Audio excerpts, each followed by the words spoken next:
모르겠어요. 제가 느꼈을 때 유튜브는 거스를 수 없는 흐름이고 공부를 도전해보자. 이래서 제가 이거는 방송에서 제가 처음 말하는 걸 수도 있어요. 6월자 퇴사로 처리됐거든요. 그리고 그해 11월에 인하대 로스쿨 면접을 봤어요. 1차로 붙어서. 엄마라는 사람이 가질 수 있는 인생의 상상력을 마구 축소했다. 엄마가 어느 날 영어 공부를 하러 미국에 가고 싶다고 했을 때는 속으로 철없는 소리 한다고 생각하며 치앙마이 어학원에 가서 배워오는 건 어떠냐고 제안했다. 안녕하세요, 빈둥님들, 조수빈입니다. 오늘 또 제 새로운 공간에서 또 제 지인과 함께 인생에 대한 이야기를 나눠보겠습니다. 오늘 만날 친구는 저보다 나이가 한참 어려요. 거의 자식뻘입니다. 어서 오세요. 네. 초대해주셔서 감사합니다. 네, 익숙한 얼굴이시죠? 네. 아니 네. 이렇게 멋진 사무실을 네. 여셨다고 해가지고. 아니, 나 사무실 언제 한참 됐는데. 아니, 이제. 그러니까요. 제가 초대를 받아가지고 너무 고마워. 너무 영광입니다. 너무 예쁘죠, 꽃. 네, 수민이가 만날 때마다 꽃을 되게 잘 골라오더라고. 아, 그래요? 감사합니다. 네. 안녕하세요. 김수민입니다. 저는 2018년도에 SBS 공채 아나운서로 입사해서 한 3년 정도 근무하다가 21년도에 퇴사해서 현재 프리랜서로 일하고 있습니다. 조금 더 길게 프로필을 얘기하자면은 예능계 서울대라고 불리는 한예종. 네네네. 재학하다가 네네. 몇 살 때 아나운서가 됐지? 22살? 근데 만으로 이제 21살. 네. 대학생 때. 대학교 3학년 때. 그래서 그 한국 방송 역사상 최연소 아나운서로 입사를 해요. 네. 근데 3년 만에 관뒀어요. 허무하게, 허무개그와 네네네네. 많은 사람들이, 저 친구가, 뭐, 이렇게 돈 많은 애인이 생겼나 보다. 결혼을 하나 보다 했는데, 어떻게 됐죠? 결혼은 하긴 했는데요. 몇 살 때? 26? 26에 만 25이었어요. 너무 어리죠. 검사님하고. 네네네네. 검사님하고 결혼했어요. 결혼을 하고, 또 애를, 둘. 벌써 애가 둘이에요. 네. 29이거든요. 좀 서둘러서 나왔어요. 29에 애가 둘? 네. 그래서 거의 끝날 줄 알았는데, 여기까지도 너무 숨차요. 최근에 좋은 소식 하나 있었죠. 네네. 제가 이제 올해 하반기부터 석사를 하러 미국에 갑니다. 미국에? 네네. 무슨 프로? 네네. UCLA에 이제 로스쿨에 1년짜리 석사가 있어서 법학 석사를 하러 갑니다. 우리가 이제 김수민 그녀는 누구인가? 프로그램 명이 그녀는 누구인가로 이제 코너명이. SBS 아나운서가 되던 순간부터 돌아가 볼게요. 네. SBS 공채 한국 역사상 최연소 아나운서 한예종 출신. 일단 화제성을 갖춘 인물이었어. 그랬나 봐요. 나는 KBS 2018년도에 됐다고 그랬죠. 그러니까 저는 그때 아마 둘째 난 지 얼마 안 됐을 텐데 그냥 타사에 이렇게 생긴 친구가 됐다는 거예요. 그래서 보고 그 전에 선배가 장혜원 아나운서였잖아요. 네네네. SBS가 정말 저렇게 아이돌 스타일 뽑기로 작정을 했구나. 그런 생각을 했었어요. 근데 뽑혔을 때 얘기 좀 해주세요. 뽑혔을 때요? 어떻게 또 아나운서? 12살 때부터 미술이 좋다는 이유만으로 이렇게 했다 보니까 처음으로 직업을 고민하게 된 거예요. 세상에 어떤 직업이 있지? 그동안 막연히 그림을 그리겠지, 뭐 계속 뭐 유학을 갔다 오겠지 이렇게만 생각했다면 20살이 되어서야 무슨 직업을 갖고 싶은지 0에서부터 생각을 했더니 방송을 하고 싶은 거예요. 그래서 PD가 되어야 될까? 아니면 출연자가 돼야 될까? 이런 고민을 조금 했던 것 같아요. 근데 이제 전형들을 좀 검색해 봤더니 왠지 아나운서 전형이 더 재밌어 보이는 거예요. 근데 그때 갑자기 MBC 공채가 뜬 거예요. 근데 MBC만 해도 서울대, KBS랑 다르게 뭐 대학생이어도 지원할 수 있었거든요. 지원할 수 있어. 네. 그래가지고 이렇게 대학생이어도 지원할 수 있다니 하면서 제가 그때 그거를 뒤늦게 막 혼자 준비를 하면서 카테도 보러 갔어요. 근데 그때 발발발 떨면서 카테를 보고 나와가지고 와, 내가 이렇게 준비해서 카테를 보면 평생 후회만 하다가 끝나겠구나 해서 할 거면 제대로 해보자. 근데 막 살도 빼고 막 옷도 막 적극적으로 막 나한테 어울리는 옷 찾아다니고 했는데 준비를 그렇게 열심히 하고 얼마 안 돼서 SBS가 뜬 거예요. 그래서 근데 이렇게 공채가 잦지 않은데 SBS는 그래요, 맞아. 너무 막 신이 나면서 준비를 해서 시험을 보고 근데 막 올라가. 근데 어떤 느낌이었냐면 왜 아직 안 떨어졌지? 계속 나 또 붙었나 봐. 나 왜 안 떨어졌지? 하다가 이제 고차에 계속 갔던. 왜 붙었던 것 같아요? 그때 당시에는 좋게 봐주셨던 면들이 확실히 있었던 것 같고, 제가 나이에 비해서 많이 안 떠는 게 되게 기특해 보이셨다고 하셨던 것 같아요. 그때 얘기 좀 해주세요. 아나운서로 되는 과정. 입사해서요? 네, 해서 어땠는지. 입사해서. 근데 저는 바로 그 새벽 코너를 들어갔기 때문에 그거 준비하느라고 좀 정신이 없었고, 그거 하면서 많이 늘었던 것 같아요. 왜냐면 생방이니까 매일매일 새벽에 생방하면서 많이 늘었던 것 같아요. 자괴감은 혹시 안 왔습니까? 자괴감 너무 짧으니까 준비 기간에 비해서 방송이 진짜 처음에 코너가 하니까. 진짜 짧잖아요. 그래서 벌써 오늘 하루에 제일 중요한 일이 10분 만에 끝났네? 뭐 이런 방송하게 되면 그런 느낌은 다 받으시는 것 같아요. 근데 그거 말고도 되게 뭐 바빴어요. 근데 저는 사실 입사하자마자 저 유튜브 했어요. 왜요? 제 채널을 했어요. 왜냐하면 제가 그때 입사 전에도 유튜브를 할까 말까 고민했다고 말씀드렸잖아요. 모르겠어요. 제가 느꼈을 때 유튜브는 거스를 수 없는 흐름이고 이거를 이용하지 않으면 전멸이다라는. 2018년도 유튜브라는 게 세상에 존재하는지도 몰랐어요. 그래서 저는 그런 좀 제 촉이 되게 확실하게 있었는데 그때만 해도 아나운서 중에 유튜브 하는 사람이 없어서 제가 좀 별나 보였고, 근데 어차피 별나게 들어온 그걸 자기 알고 있었구나. 판에 별난 거 한다고 해서 또 선배들이 해봐라고 하셔가지고 그랬어요? 네, 했던 기억이 나요. 어땠어요? 하는 경험은? 아나운서로서 유튜브를 처음 하는 경험.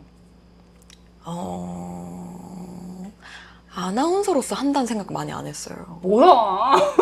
왜냐면 제가 선배님처럼 9시 뉴스를 하면서 유튜브를 했으면 막 부담감을 엄청 느꼈을 텐데, 저 학교 다녔어요, 선배님. 아침에 새벽 방송 코너 하고 오후에 학교 갔거든요. 그러니까 그런 걸 브이로그 찍으니까 그때 구독자분들이 재밌어 하셨던 것 같아요. 저 아나운서 학교 다닌대? 막 이렇게 생각했어요. 회사에서는 뭐라고 안 했어요?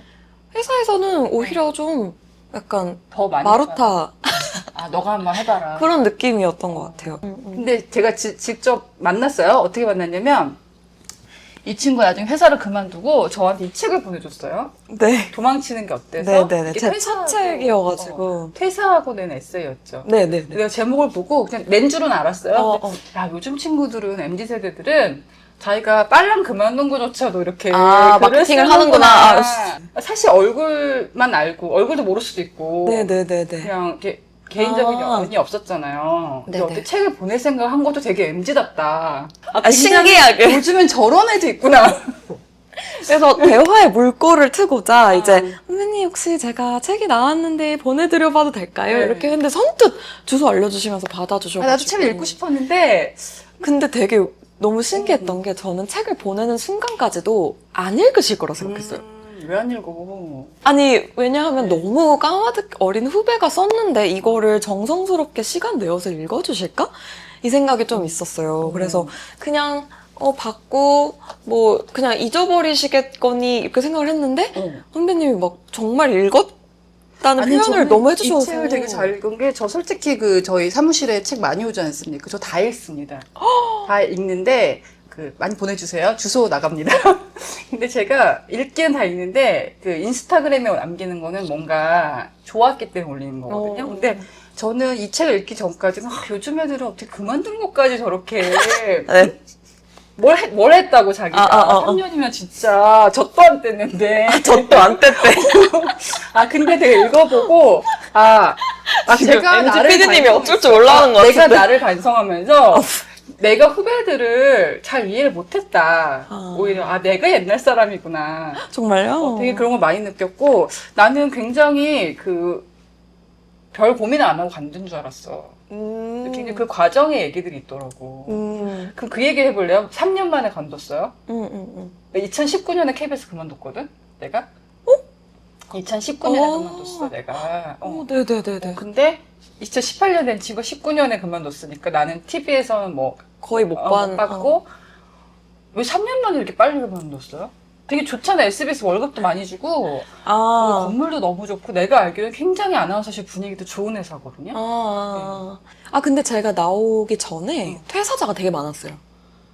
그분들은 오래 다니셨어요. 그쵸. 근데 그 퇴사자가 많으면은 확실히 어수선하잖아요. 회사 또한 제가 느꼈을 때는 몸집이 너무 커져서 유연하게 시대에 맞춰서 그 트랜스폼을 하는 거에 어려움이 있다고 회사는 안 그럴 수 있지만 전 그렇게 보였고 그걸 느끼니까 그러면은 뭔가 이렇게 제가 느꼈을 때 이렇게 유연하지 못한 모습들을 보면서 나 또한 같이 경직되거나 우리 입장에서 봤을 때는 SBS 정도면 되게 잘 적응하는 회사인데. 그쵸 노력하죠. S는 진짜 좀 이렇게 유연하게 민감 회사니까. 그쵸 하시죠. 왜냐면 유연하게 하세요. 왜냐면 실제로 제가 입사하고 제 드라마 PD들이 동기들이 다 분사해가지고 어떻게 유연성을 흡수할 것인가. 그러니까 저는 그런 고민을 되게 많이 했는데 막내 연차인 주제에 저는 이런 그런 고민을 후배가 많이 되면 했어요. 너무 부담스러울 것 같아. 그러니까 제가 막 모르겠어요. 그래서 그때 막 기현 선배가 제가 퇴사한다고 하니까 내가 팀장이 되면 안 그만둘 거니? 이런 얘기도 많이 하셨어요. 왜냐면 기현 선배는 연차가 팀장 연차는 아니신데 이제 허리 연차신데 내가 좀 더 이렇게 유연하게 이렇게 한다면 너에게 좀 근무 만족도나 뭐 이런 거가 있겠니? 이렇게 얘기를 해주실 줄 너무 그때 감사했거든요. 근데 모르겠어요. 제가 그때 느꼈을 때는 뭐가 홀린 듯이 내 미래는 내가 도모해야 된다라는 생각이 좀 많이 들었던 보통은 SBS 정도면은 굉장히 연봉도 많이 주거든요. 방송사에서도. 네네네. 그러니까 이런 방송 관련 그냥 친구들이 봤을 때는 아니 이게 편한 회사 들어가 놓고 멧돼지 부른 소리 한다. 근데 그게 제가 누가 그렇게 그만둘 수 있냐. 빨리 입사했기 때문에 빨리 그만둘 수 있었던 것도 맞는 것 같아요. 왜냐하면 저한테 일은 20대의 저에게 일은 생계의 수단의 의미보다는 꿈을 이루는 거가 더 꿈이 컸어요. 더 중요해. 네, 그러니까 저는 입사했을 때 이제 돈 걱정 안 해도 된다라는 느낌보다는 꿈을 이뤘구나가 더 컸고 입사를 해서도 계속 돈을 더 안정적으로 벌고 싶다. 왜냐하면 제가 결혼도 안 했고 그냥 대학생이고 그냥 제 몸 하나만 간수하면 되니까 좋은 직장보다 내가 좀 만족할 수 있고 내가 마음에 드는 일을 하고 싶다는 생각? 을 많이 했던 것 같아요. 왜냐면 사실 이 직군이요 선배님 3사에 딱 들어가는 순간 이직이라는 게 없잖아요. 맞아요. 그냥 죽을 때까지 아나운서. 그 정년 퇴직까지는 여기서 다녀야 돼요. 16년의 갭이 느껴진다. 진짜요? 직장을 바라보는 첫 직장. 시선이 점점 멀어. 진짜 직장을 바라보는 시선이 직장이 가지는 제 삶의 의미가 좀 많이 달랐던 것 같아요. 근데 저는 김수민 아나운서의 만남이 되게 좋았던 게 일단 저는 너무 빨리 그만뒀기 때문에 얼마나 지긋지긋하면 금방 그만뒀을 거야. 근데 그것도 아닌 거야. 본인은 즐거웠는데 더 소중한 힘든 것도 있었죠. 꿈이 있었던 거고. 근데 나는 나도 24살에 됐는데 그렇게 나이 많은 것도 아니잖아. 24살? 완전 진짜 근데 빨리 되셨네요. 너무 힘든데 그냥 다녔던 거는 내가 이거를 그만둔다고 해서 이만한 직장을 또 갈 수 있겠냐. 어떻게 보면은 아나운서랑 꿈도 중요하지만 남들이 생각하는 나도 되게 중요했던 것 같고. 타이틀. 그리고 3년 만에 그만두는 거는 나 자신에 대한 패배를 선언하는 그런 느낌이었거든. 아니 근데 저는 그런 걸 되게 많이 받았어요. 그러니까 선배님은 너가 앵커 역할을 하기에 너무 부족한 상황으로 입사하지 않았니? 라고 좋게 얘기해 주셨지만 저한테 이제 공격들은 어떤 식이냐면 처음에 받았던 그런 의심의 눈초리를 제가 이런저런 프로그램을 하면서 조금 해소했다고 느꼈어요. 그러니까 1차적인 숙제는 좀 끝냈다. 그래도 내가 주어진 일을 아예 못한다는 아예 못한다는 아니었다. 왜냐면 제가 그래도 막 이것저것 많이 불려 다녔거든요. 그래서 그런 기용이 되는 거에 대해서는 되게 감사하고 그래도 내가 못하진 않나 보다라고 생각했지만 왜 그만뒀냐면 다른 직업을 해야겠다 생각했냐면 잘하지 않는다는 스스로에 대한 불만족이 계속 있었어요. 그러니까 지금 그때 여기저기 불려다녔다는 거는 또 저 꼰대 부장님으로 빙의돼서 말을 하자면 네가 잘해서가 아니라 네가 화제성이 있기 때문이 아니었을까. 근데 제가 만났을 때 되게 좋았던 게 나의 상식을 파괴하는 느낌과 상식을 파괴해야 돼. 그래서 전 좋았었군요. 그래서 되게 자존감이 높아 이 친구가 보니까. 그런 것 같아요. 저 왜냐면 자존감이 높은 것 같아요. 들어가서 계속 누가 나를 못한다 그러면 거기 맞추려고 되게 노력하면서 15년 살았고. 근데 저도 맞추려고 되게 노력 많이 했어요. 너 3년밖에 안 견뎠잖아. 3년 했는데 안 되더라고요. 그러니까 중이 싫으면 막 이러면서. 그리고 저는 사실은 한 번도 제가 프리랜서 할 줄 몰랐어요. 정말요? 나 회사 그만둘 걸 몰랐고 내 꿈이 KBS 아나운서 실장이었어. 나와보니까 제가 느낀 거는 생각보다 세상에 다양한 사람들이 있고 다양한 맞아. 직업이 있고 각자 굉장히 열심히 일한다는 거. 특히 제가 이렇게 유튜브 할 줄도 몰랐거든요. 저는 2019년까지 유튜브의 존재를 몰랐어요. 그래서 내 지나온 세월에 대한 약간 반성과 후회와 함께 굉장히 신선한 감동이 있었어요. 오. 진짜. 감사합니다. 어떻어요, 제 느낌이? 맞나요? 아니 근데 네. 오히려 네. 다들 뒤에서 이렇게 생각하셨을 텐데 저한테 앞에서 얘기하신 분은 처음이어가지고 속이 시원한 것도 있는 것 같아요. 다들 그렇게 생각하셨겠구나 싶은 것도 있는 것 같아요. 네네. 근데 같은 수민 씨라는 존재는 똑같은데 왜냐면 업계는 더 많이 보니까. 그렇죠. 네네네. 수민 씨랑 존재는 똑같은데 두 가지 생각할 수 있는 거. 어떤 사람은 아니 쟤는 아나운서 역량이 없는데 왜 어색하게 저렇게 해라고 생각할 수도 있고 그게 옛날에 나였다면은 수민 씨를 만난다면은 이렇게 좋은 보석을 그 방송이란 문법에 갖다 끼웠구나.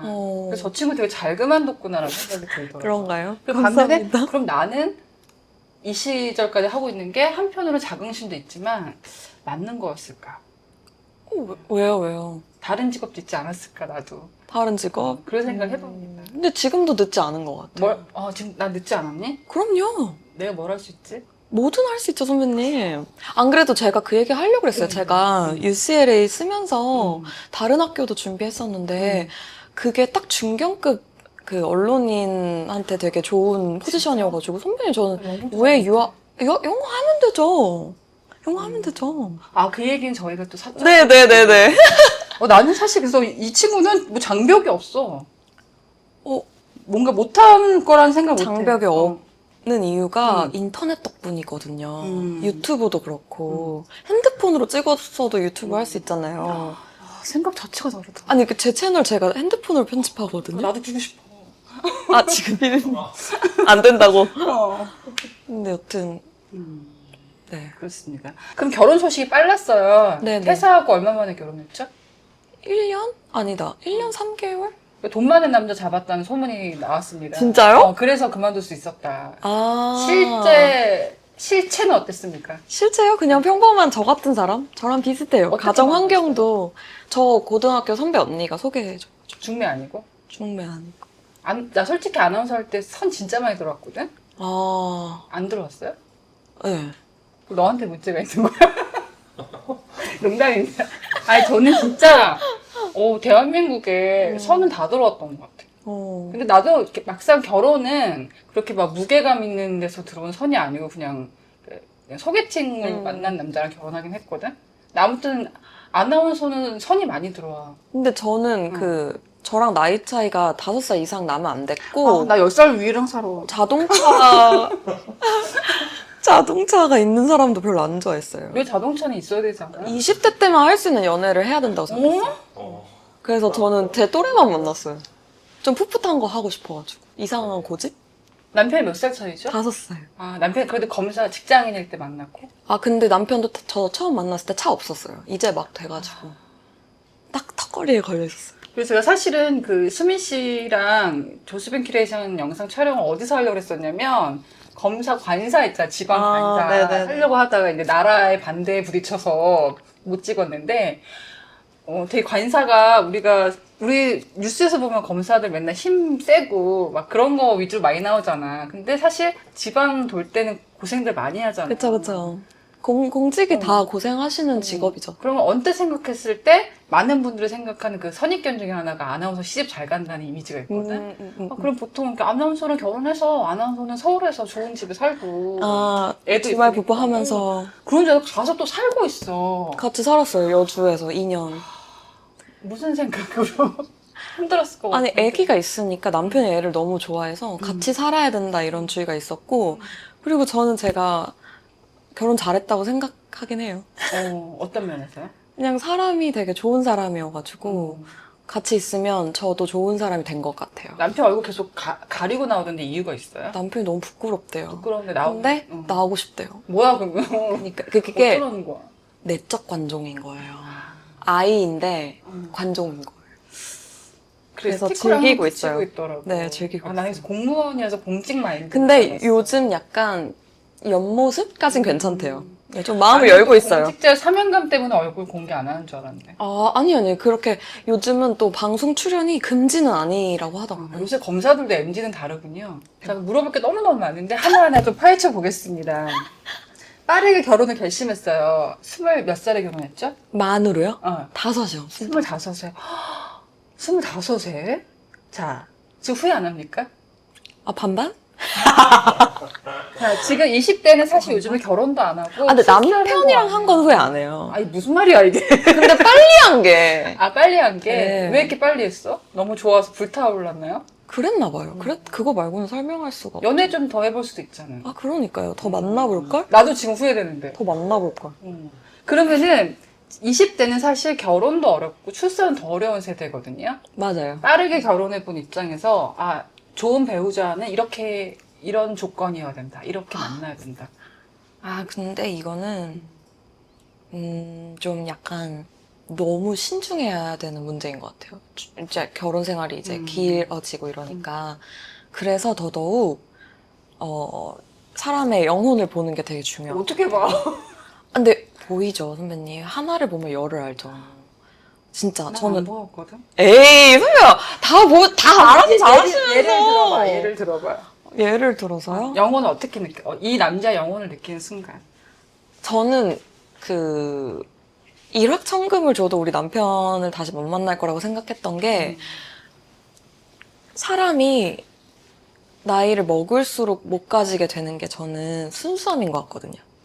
제가 느꼈을 때 30대 남자가 막 자기 자존심을 다 내려놓고 막 좋아한다는 표현을 하는 게 쉽지 않은 것 같더라고요. 하지 않나요? 다들 약간 자존심을 부리거나 아니면은 그런가요? 아니면 막 결혼에 대해서도 좀 계산적으로 생각하거나 맞아. 그런 경향이 있는 분들이 요즘 많은 것 같은데 그런 계산을 하는 스타일이 아니어서 그게 되게 좋게 느껴졌어요. 그리고 자기 업에 대해서도 그냥 순수하게 어떤 이상이 있는 사람? 그러니까 제가 남편의 커리어를 생각할 때 무슨 얘기를 하냐면 야망은 없는데 사명감은 있거든요. 그래요? 근데 그런 면이 되게 섹시하잖아요. 다음에는 남편분을 좀 한번. 말을 못해서 안 돼요. 그게 섹시했다고? 네네네. 그런 면이 멋있어 보여요. 그럼 그렇게 순수한 사람이 나쁜 놈 때려잡고 그런 거야, 지금? 때려잡진 않아요. 소리를 쓰죠. 그리고 신문도 하고 막 그래야 돼. 그쵸. 그래서 존댓말로 신문하고. 우리가 생각하는 검사는 굉장히 와일드하고 막 그런 느낌인데. 완전 초식 남. 근데 검사님도 특이하네요. 나중에 그럼 결혼을 했어. 좋아서 할 수 있지. 그럼 또 보통은 현실적인 문제가 생기잖아요. 그러니까 생활비가 얼마 드는지 알게 되고 모르다가 그러니까 출산을 미룰 수도 있잖아요. 근데 이거는 생겼어요. 그냥 생겨서 나온 혼전 거예요. 속도 위반했나요? 저희가 혼인신고를 2월에 했는데 4월에 생긴 걸 알았어요. 그리고 결혼식이 예정된 게 9월이었거든요. 그래서 그냥 혼인신고를 먼저 했어요? 네네. 왜요? 여러 가지 상황이 있어가지고 집도 마련해야 되고 청약 넣으려고? 등등 그런 계획들이 저희 나름 있어가지고 네. 그리고 결혼 준비를 애초에 1년 했어요. 그러니까 결혼 준비를 9월에 하고 이제 6개월 정도 지났으니까 이제 여러 가지 신고를 먼저 하자 이렇게 해서 하고 제가 3월에 결혼 사실을 알리고 덜컥 4월에 생겨가지고 당황했죠. 왜냐면 제가 결혼할 때만 해도 25이었기 때문에 신혼은 최소 5년이다. 이런 얘기를 되게 많이 했거든요. 근데 생겼는데 어떻게 그치. 남편은 좋아했어요? 좋아했어요. 그리고 지금 돌이켜 생각해보면 이게 축복이더라고요. 아기 낳는 거에 있어서는 그냥 생긴 게 축복이더라고요. 주변에 보니까. 저는 이제 결혼을 30 정도에서 31에 애를 낳았거든요. 첫 애를 낳았는데 그때도 너무 힘든 거예요. 그래서 진짜 세상과 또 분리된 느낌이 들고 그쵸. 나는 일을 막 한창 했었으니까 되게 힘들었거든요. 20대 엄마가 됐을 때 느낌은 어땠어요? 아무런 그런 고통이 없었나요? 고통이 많아서 책을 쓰게 됐는데 이번에? 네네. 근데 20대에 나와서 힘들다라는 생각을 많이는 안 했어요. 나이를 자꾸 잊게 되더라고요. 근데 이제 20대에 나와서 힘든 거는 그러니까 20대가 힘든 거는 놀지 못하는 거였던 것 같고 또 다른 면으로는 일하면서 이제 좀 자기 개발하고 이럴 시간이 없는 거, 시간이 없는 거, 놀 시간도 없고 일할 시간도 없는 거, 그게 좀 힘들었던 것 같아요. 나는 너무 신기한 게 애를 하나만 낳은 게 아니라 또 낳았잖아. 둘이잖아. 네네네. 근데 나는 그때 정말 머리도 못 감고 살았거든? 아, 나는 친정엄마도 많이 도와주셨는데도 너무 힘들었거든? 네. 근데 수민이는 책을 냈어요. 그 와중에 책을 2권 냈어. 지방에 살면서, 여주에 살면서. 네네네. 너의 정체는 무엇인가? 그리고 내 책을 보니까 밥도 차리더만요? 네요. 무엇이 김수민이라는 사람을 이렇게 긍정적으로 만든 것 같아요? 긍정적으로? 네. 그 선택보다 결과가 후처리가 더 중요하다고 생각하는 것 같아요. 무슨 그러니까 말이에요? 결혼을 한다고 결과가 정답이 실패와 성공으로 나눠지는 게 아니라 그 과정이 더 중요하잖아요. 결혼 생활을 어떻게 하는지가 더 중요하고 퇴사를 한다고 정말 일이 그냥 없는 게 아니고 퇴사를 하고 어떻게 하는지에 따라서 또 다르고 그러니까 약간 선택보다도 그 후에 어떻게 할 것인가를 좀 더 생각을 많이 하는 것 같아요. 그리고 그렇게 할 수 있다고 좀 믿기 위해서 노력하고. 어릴 때부터 그랬어요? 아니요. 어릴 때는 그런 거를 생각해 볼 경험은 많이 없었던 것 같아요. 무엇이 이렇게 김수민을 그렇게 만들었을까? 되게 궁금해지네. 나도 아이를 키우는 엄마 입장에서. 근데 제 자신을 믿는 경험은 좀 많이 했던 것 같아요. 어떻게 믿어요, 자기를? 열심히 하고, 근데 그게 예체능이에요. 그러니까 그릿이라는 단어가 있잖아요. 그 끈기가 길러지는데 예체능이 중요해서 예체능 교육을 그렇게 한다고 하더라고요. 교육학에서는. 근데 미술이 저한테는 그런 의미였던 것 같아요. 그거를 몸에 습득하는 그렇죠. 것이죠. 그러면은 그 와중에 애 엄마가 글을 쓰는 것도 참 헉스럽고 방송도 했어요. 근데 그 로스쿨 네네네. 어디 붙었다 다시 한번 얘기해주세요. 네. UCLA. LA에 갑니다. 1년 코스? 네, 1년. 석사가 되는 거야, 갔다 오면? 네, 갔다 오면 석사. 이건 뭐 어떻게 생각하게 된 거예요? 이거는 제가 네. 그만두던 2021년으로 돌아가야 되는데, 그때 제가 빨리 퇴사하게 된 계기가 있었어요. 저도 전업으로 방송을 해야겠다, 그렇게 생각했다면 조금 더 다녔겠지만, 저는 직업을 바꿀 생각이었어요. 업종을 바꿔야겠다. 그래서 한국 로스쿨 가고 싶어가지고. 아니, 미술이나 하지, 다시. 미술 싫어서 그만뒀는데. 돌아보지 않는구나. 네네네네. 그때 충분히 숙고를 하고 그만뒀기 때문에, 그리고 저는 지금도 미술 씬으로 돌아가고 싶지 않아요. 왜냐면 저도 지금 아나운서 하니까 미술 뭔가를 더 해봐 이러시는데, 고전적인 작품을 보는 건 좋은데, 이제 저한테 미술은 너무나 현대 미술이기 때문에, 그걸 보는 것까지도 좋지만, 그걸 어떤 비평하고 큐레이션하고 이런 거에는 관심이 안 생기는 것 같고, 그러니까 이것도 제가 미술에 대해서 너무 많이 알기 때문에 좋아하지 못하는 것도 있는 것 같아요. 그래서 그거는 약간 구애인이었고, 이제 저도 이제 새롭게 제가 남은 일생에 좀 쏟아부을 만한 그 분야를 고민했을 때, 여러 가지, 전문성을 갖추면서, 밥벌이를 할 수 있고, 밥벌이를 사회에 할 수 있고, 기여할 수 있고, 여러 가지를 생각했을 때, 공부를 도전해보자. 이래서 제가, 이거는 방송에서 제가 처음 말하는 걸 수도 있어요. 6월자 퇴사로 처리됐거든요. 그리고 그 해 11월에 인하대 로스쿨 면접을 봤어요. 1차로 붙어서. 그랬어? 네. 갔어? 떨어졌어요. 근데 왜? 최종에서 떨어졌어요. 왜냐면 제가 리트 성적이 많이 안 됐어요. 그때 첫 해여가지고. 그래서, 아깝다. 이러면서, 리트 성적을 많이 올리면 갈 수 있을 거야. 이렇게 생각해서 리트 공부에 막 열을 올렸는데, 임신. 하고, 또, 그러고 나서 이제 공부를 하려고 했는데, 임신한 채로 봤거든요. 그래서. 근데, 맞아, 그 브이로그도 본 것 같아. 완전 성적이 안 나왔어요. 두 번째가. 그래가지고 그때 어떤 생각을 아니 두 번째는 성적이 나왔어요. 근데 두 군데밖에 못 써요. 한국 로스쿨이. 그래서 되게 입시가 과열돼 있거든요. 그래서 조금 제가 높은 지망을 썼다가 떨어졌고 그리고 세 번째를 이제 보는데 또 봤어요. 또 보는데 제가 여주 이사 가서 본 거였거든요. 공부에 집중이 안 되는 거예요. 거기 또 살림도 해야 되고. 일상이 너무 바뀌었고 애도 태워다 버렸고 두 번째 리트는 임신하고 봤다지만 세 번째 리트는 애가 있는 상태에서 보니까 정말 공부에 아예 집중이 안 돼서 그때 제가 3번 본 것 중에 제일 못 봤어요. 그 남편이 혹시 법조인이다 보니까 그 변호사가 돼야겠다 생각한 거 아니에요? 남편 만나기 전부터 리트 문제집을 사서 풀고 있었어요. 와, 미리 풀고 있었어요. 그래서 근데 남편이 그때 반대했어요. 한국 로스쿨을 나와서 할 수 있는 업은 정말 정해져 있어. 너가 생각하는 것만큼 다양한 직업을 할 수 있는 분야가 아니다. 그랬는데 이제 법학을 하고 싶다라는 생각이 강해서 세 번째를 봤는데 제일 못 보니까 이제는 정말 아닌가? 근데 왜 유학으로 들었어? 근데 여기서 얘기가 안 끝나요. 그렇게 망쳐놓고서 이제 양쪽 부모님한테 다 얘기했어요. 저 이제 로스쿨 안 준비 봐요. 안 해요. 저한테 공부하냐 묻지 마세요. 그렇게 6개월을 더 지냈어요. 이제 일상을 계속 보냈어요.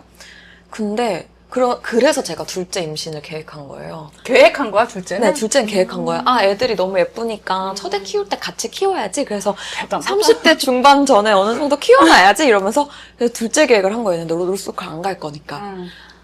그래서 임신을 하고 첫애를 어린이집에 보내고 문제는 제가 임산부고 첫애를 어린이집에 보내고 집에 혼자 있고 이러다 보니까 또 고민이 드는 거예요. 생각이 많아지. 뭘 해야 되지? 야, 나는 그때 애 젖 먹이느라고 뭐 저 생각할 몰수 안 했어요, 선배님. 저 거의 몰수 안 했어요. 이유식도 해야 되고, 기저귀도 이유식 사 갈아야 먹였어요. 다시 하고 진짜 마지막이다. 이번이 진짜 마지막이야. 하고 제가 둘째 임신한 상태에서 리트 공부를 하고 5월에 둘째를 출산하고 7월에 리트 시험인데 산후풍이 들까봐 내복을 입고 맞아. 전국 모의고사 보러 다니고 리트 공부를 해서 7월에 시험을 봤어요. 네.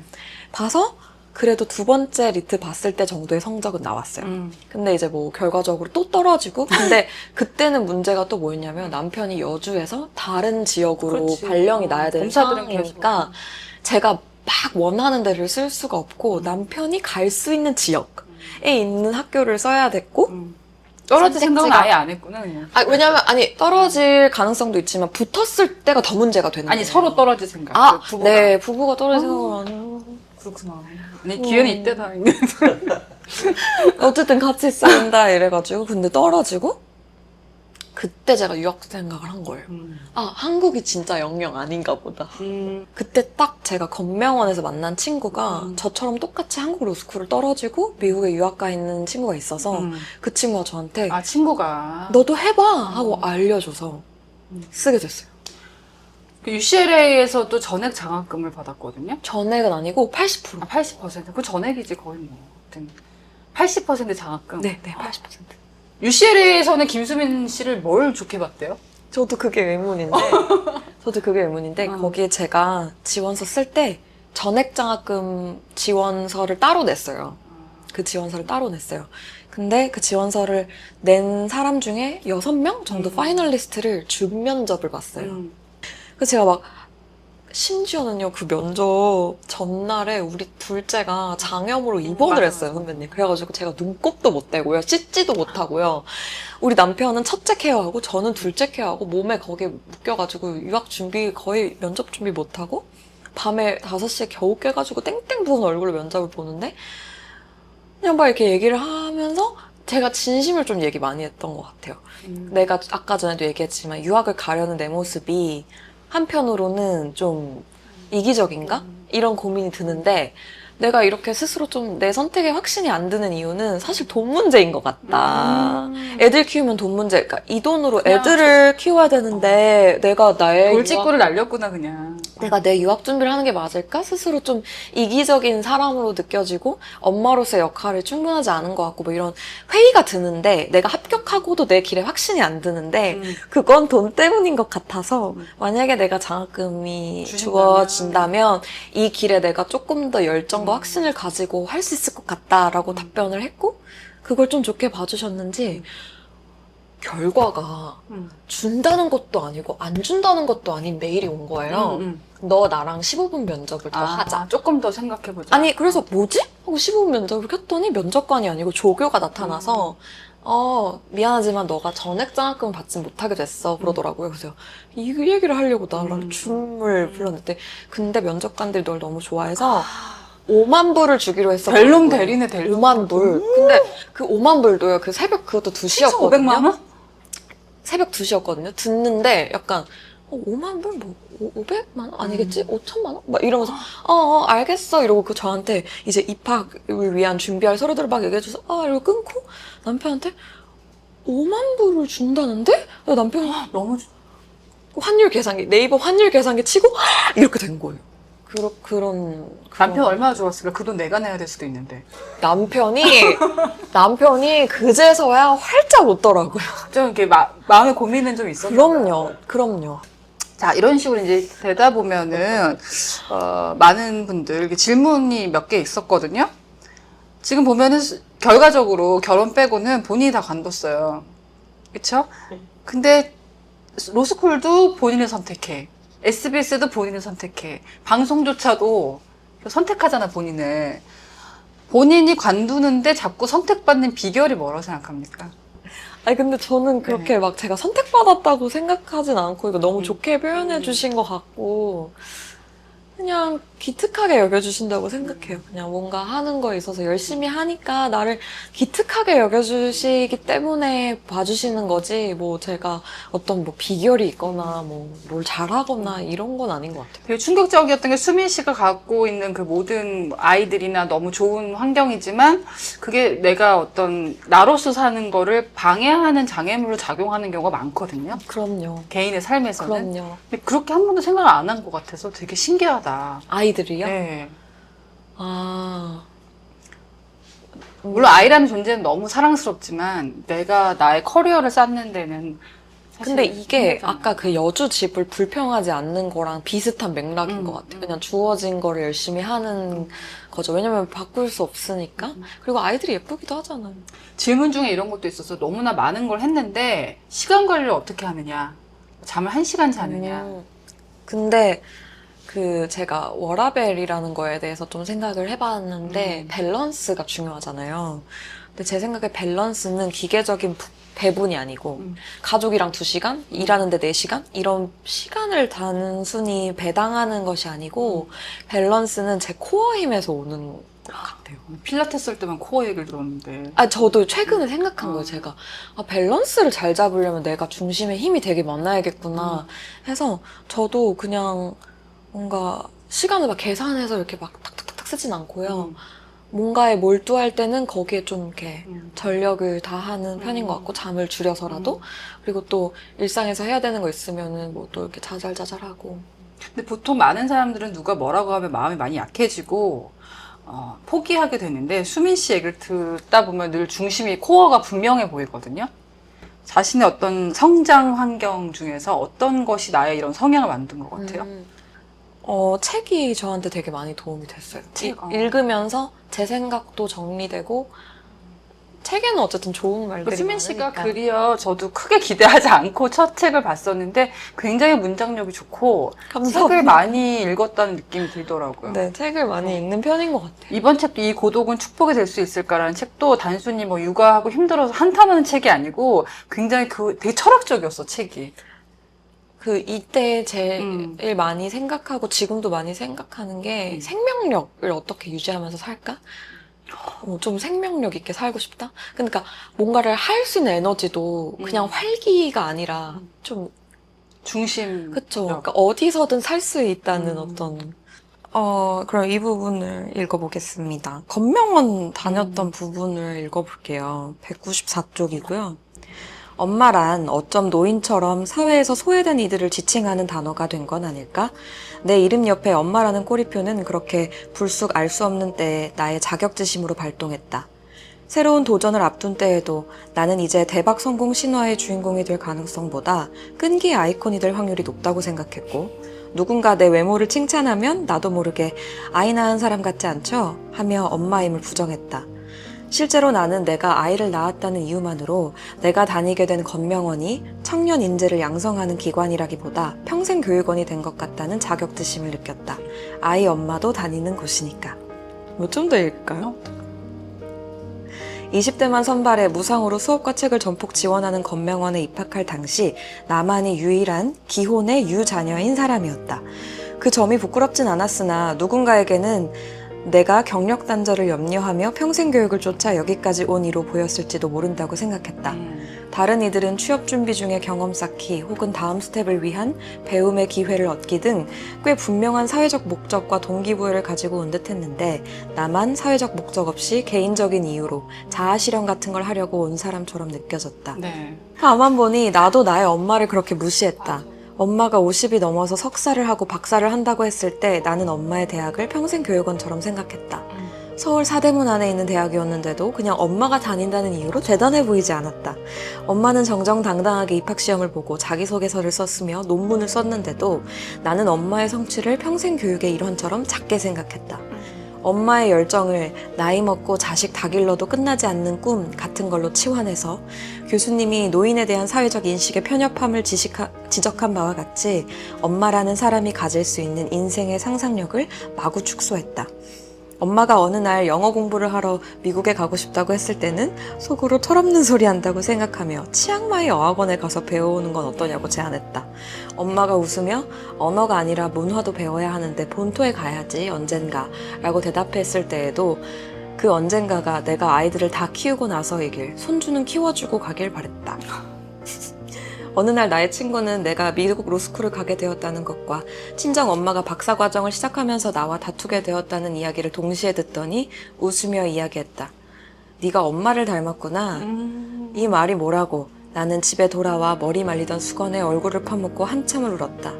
줄곧 나는 엄마랑 다르다고 생각했다. 엄마는 안 되고 나는 된다고 여긴 수많은 것들이 떠올랐다. 나는 커리어가 있지만 엄마는 오랜 기간 없었으니까. 나는 젊으니까 가능성이 많으니까 다 괜찮지만 엄마는 이제 중년이니까. 저도 이 부분이 가장 감동적이었고 우리 엄마 생각이 났는데 그러니까 엄마 생각이 눈물 버튼이잖아요. 나도 우리가 일하는 엄마로 살다 보니까 나만 생각한 것 같아. 우리 엄마도 원하는 게 있었을 것 같아. 그러니까요. 저희 엄마는 정말 제가 봤을 때는 테레사 수녀 같은 엄마거든요. 나한테 다 해주고 희생해주고. 헌신적이고. 근데 그 구절에서 나는 기억났던 게 내가 결혼을 한 지 얼마 안 됐을 때 집에 갔더니 엄마가 동네 문화원에서 영어 수업을 신청을 해놓은 거예요. 근데 내가 약간 그때 의아하게 생각했어. 왜 엄마가? 엄마가 영어를 배우고 싶어 한다는 생각을 못 한 거야, 나는. 그러다가 엄마가 첫 수업 나가고 제가 아기를 임신한 걸 알면서 엄마가 또 제 산후조리와 또 육아에 참여를 하시면서 가끔 저는 이 얘기를 엄마한테 한 번도 안 했는데 나는 기억하고 엄마가 등록을 했던 거를 드디어 이제 딸이 다 시집 컸다. 가니까 했는데 손자, 손녀가 나오면서 다시 그게 유예된 거잖아. 지금까지 10년 넘게. 그러니까 그 엄마가 영어 등록하셨던 그 순간 생각나서 미안했고 나도 옛날 엄마 다투다가 나도 결혼 생활도 힘들 때가 있었거든. 일하다가. 막 하소연을 하면 우리 엄마 21살에 결혼했거든요. 예. 그 시절엔 그랬어. 22에 나를 낳았는데 얘기하다 보면 엄마도 살았는데 너가 왜 그러냐. 맞아. 내가 엄마랑 똑같아? 막 그런 다르잖아. 맞아. 시대가 다르잖아. 나는 다르잖아. 나는 다르잖아. 나는 다르잖아. 나도 이 부분 읽을 때 그 두 장면이 생각이 나더라고. 눈물 날 것 같아. 근데 엄마한테도 지금도 짐으로 살고 있습니다. 지금 저희 아이들 많이 돌봐주시고. 그러니까요. 예, 되게 좋은 책이었고 좋은 감사합니다. 구절이었습니다. 수민 씨는 조수빈 큐레이션 나와보니까 어때요? 오늘 어땠어요? 너무 재밌었고요. 네. 네, 제 책을 더 네. 많은 분들에게 소개할 수 있을 것 같아서 네. 좋았습니다. 이 고동은 축복이 될 수 있을까 재밌고, 요거는 제가 첫 수민 씨 만났던 책인데 두 개가 비슷하지만 결이 달라요. 근데 그 일부러 음. 같은 디자인으로 같은 크기로 했어요. 네, 그렇구나. 네, 일부러. 네. 그 처음에 이 책을 쓸 때 육아 에세이였는데 육아 에세이로 할 수 있는 얘기가 많이 없어서 김수민 에세이 2를 쓰자 해서 1권에 2권 느낌으로 좀 일부러 이것도 좀 디자인했습니다. 다르다고 생각하는데 저는 뭐 잘 팔리진 않았습니다만은 저도 에세이를 낸 적이 있는데 지금 또 쓰고 계시잖아요. 지금은 에세이는 아니고 이제 약간 전문서 같은 걸 쓰고 있는데 이 에세이가 제가 아나운서 생활하고 한 17년 만에 나온 책이거든? 17년 만에. 그 전에는 내가 에세이를 제안을 받아도 내가 무슨 에세이를 써. 내가 뭐 해놓은 게 뭐가 있다고 그런 생각 많이 했다? 근데 수민이 더 용감한 거야. 일단 쓰는 거잖아. 아, 근데 저는 이게 제가 하던 블로그가 있었어요. 그 블로그 글을 보고 이제 출판사에서 연락이 와서 쓰게 된 거여가지고 저도 써놓은 게 없는데요 라고 했지만 그 블로그 글을 보고 좋아해 주신 분이 있어서 제가 느꼈을 때는 무조건 표현해 놓는 게 좋은 것 같아요. 내용이 참 좋고. 어디든. 네. 오늘 빈둥님도 어떠셨나요? 예, 20대, 아직도 20대니? 네. 네, 20대지만 제가 왜 약간 인생 선배 같다고 느낀다고 하는지 이해가 되셨죠? 부끄럽습니다. 예, 오늘 또 이 조수빈의 찐친을 소개하는 이 코너가 저 찐친인가요? 아니 우리 영혼으로는 찐친입니다. 아, 찐친입니다. 예, 우리 영혼을 통했기 때문에 네. 우리 빈둥님들에게는 또 새로운 영감을 주는 계기가 되었으면 좋겠습니다. 오늘 만남이 좋으셨다면 구독, 좋아요, 알람 설정 지켜볼 거야. 너를 네네. 지켜볼 거야. 아, 감사합니다. 많이 지켜봐 주세요. 감사합니다.